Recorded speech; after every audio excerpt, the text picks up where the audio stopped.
اعوذ باللہ من الشیطان الرجیم بسم اللہ الرحمن الرحیم الحمدللہ الذی ہدانا لہذا وما كنا لنهتدی لولا ان ہدانا اللہ لقد جاءت رسل ربنا بالحق الصلاۃ والسلام والتحیۃ والاکرام علی النبی العربی الأمی المکی المدنی القرشی الہاشمی الابطحی المطلبی صاحب التاج والمعراج الرسول المسدد والنبی الممجد المحمود الاحمد المصطفى الامجد ابی القاسم محمد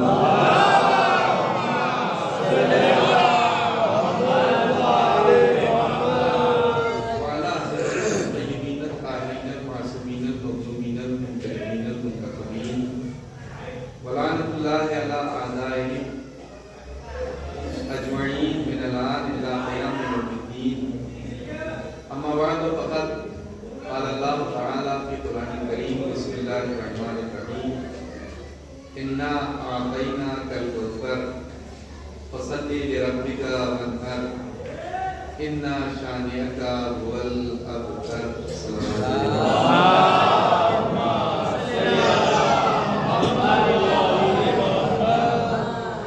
قرآن کریم کا ایک مختصر سے سورہ ہے جس کی برابر آپ کو تلاوت کرتے رہتے ہیں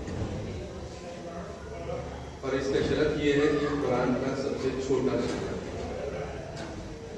اعلان قدرت ہو رہا ہے. اللہ پیغمبر سے کہہ رہا ہے اے میرے نبی انا اعطیناک الکوثر، اے میرے نبی ہم نے آپ کو کوثر عطا کیا.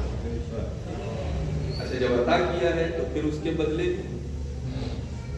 فصل لربک وانحر، آپ اپنے رب کی عبادت کیجئے اور اس کی راہ میں قربانی. اس کا نتیجہ کیا؟ قدرت نے پیغمبر کو 1400 سال پہلے بشارت دے دی کہ انا شانئک، بے شک آپ کا دشمن هو الابتر، یہی ابتر ہے. پیغمبر کو 1400 سال پہلے اللہ نے بشارت دیتی تھی کہ آپ کا دشمن لاولد ہے. دیکھیے وہ آ کے پیغمبر کو تانا دیتے تھے. ہمارے یہاں یہ دنیا میں رائج ہے بھائی کہ اگر بیٹا نہ ہو تو آدمی سمجھتا ہے کہ سلسلہ اولاد مکمل ہی نہیں. لیکن جسے آپ اپنا نمونہ عمل مانتے ہیں اس کی نسل بیٹے سے نہیں چلی ہے، بیٹی سے چلی ہے. اس کی نسل بیٹے سے نہیں چلی ہے. پیغمبر کو اللہ نے بیٹے دیے تھے مگر عظمت شہزادی کونین زمانے کو دکھانے کے لیے اللہ نے بیٹے دے کے واپس لے لیے. یہ لفظوں کو سمیٹ کے یوں کہو، یہ جو شریعت نے کہا تھا کہ ماں کی آغوش پہلا مدرسہ ہوتی ہے تو اس مدرسے کی تعلیم قیامت تک جائے گی. اسے ظاہر کرنے کے لیے سیدہ کے ذریعے نسل آئی گئی تھی. سلامات تیرے پر محمد.